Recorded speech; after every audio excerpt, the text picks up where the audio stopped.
अब तक हमने यह मान लिया था कि राधा प्रेम थी और कृष्ण संपूर्ण थे, लेकिन आज का प्रश्न भावनात्मक नहीं है। आज का प्रश्न व्यावहारिक और कठोर है। अगर राधा ही सब कुछ थी तो कृष्ण ने उन्हीं को क्यों नहीं चुना? एक कृष्ण का चुनाव प्रेम नहीं, उत्तरदायित्व। कृष्ण कोई साधारण प्रेमी नहीं थे। वह जानते थे जो व्यक्ति उन्हें चुनता है वह केवल उन्हें नहीं चुनता, वह पूरे युग को चुनता है।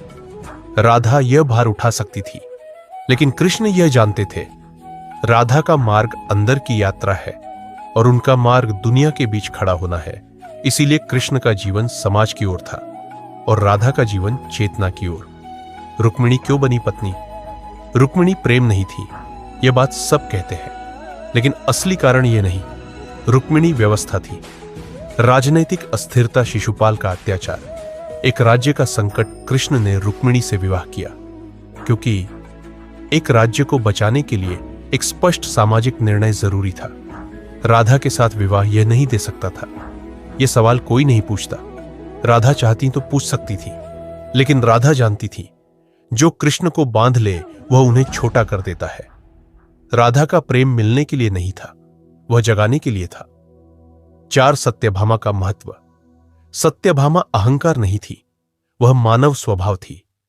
अधिकार, तुलना, स्वामित्व। कृष्ण ने सत्यभामा को छोड़ा नहीं, उन्होंने उन्हें आईना दिखाया, क्योंकि भगवान मानव को अस्वीकार नहीं करते, वे उसे समझाते हैं। भ्रम यह नहीं कि राधा कृष्ण मिले या नहीं, भ्रम यह है कि प्रेम का अंत मिलन है।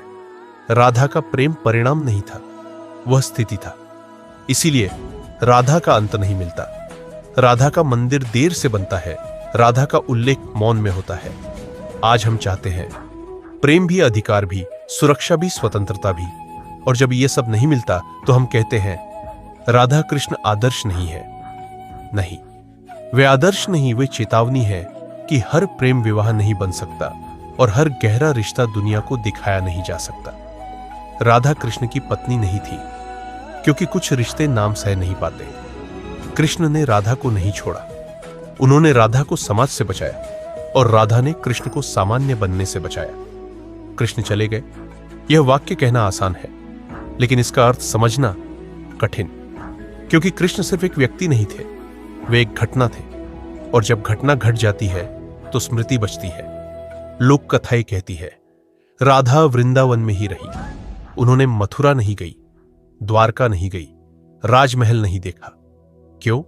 क्योंकि राधा कृष्ण को खोजने नहीं निकली। जो भीतर बस गया हो उसे बाहर ढूंढा नहीं जाता। राधा वृंदावन में रही, जहां कृष्ण अब भी हर पत्ते में थे। नहीं, यह सबसे बड़ा भ्रम है। राधा प्रतीक्षा नहीं कर रही थी, प्रतीक्षा उम्मीद से जन्म लेती है, और राधा उम्मीद से आगे जा चुकी थी। उन्होंने कृष्ण को पाने की नहीं, जीने की स्थिति बना लिया था। इतिहास में राधा की मृत्यु का कोई स्पष्ट वर्णन नहीं है।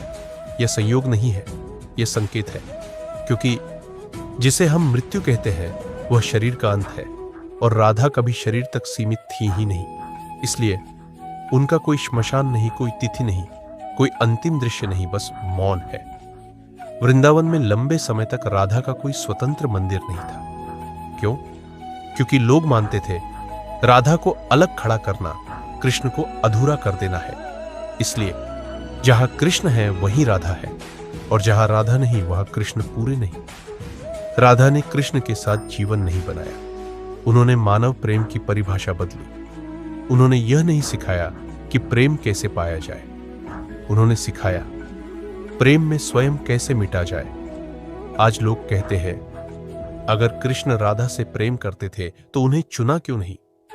उत्तर सीधा है, क्योंकि कुछ रिश्ते चुने नहीं जाते, वे हो जाते हैं, और जिन्हें चुन लिया जाए वे समाज बनते हैं, लेकिन जो हो जाते हैं वे युग बन जाते हैं। राधा कृष्ण की कहानी नहीं थी, राधा उस कहानी का उत्तर थी। कृष्ण गए ताकि धर्म चल सके, राधा रुकी ताकि प्रेम मर न जाए। और इसीलिए आज भी जब नाम लिया जाता है पहले राधा फिर कृष्ण, क्योंकि जहां प्रेम पूर्ण होता है वहां ईश्वर बाद में आते हैं। यह कथा यही समाप्त होती है, क्योंकि अब यह सुनने की नहीं, समझने की बात है।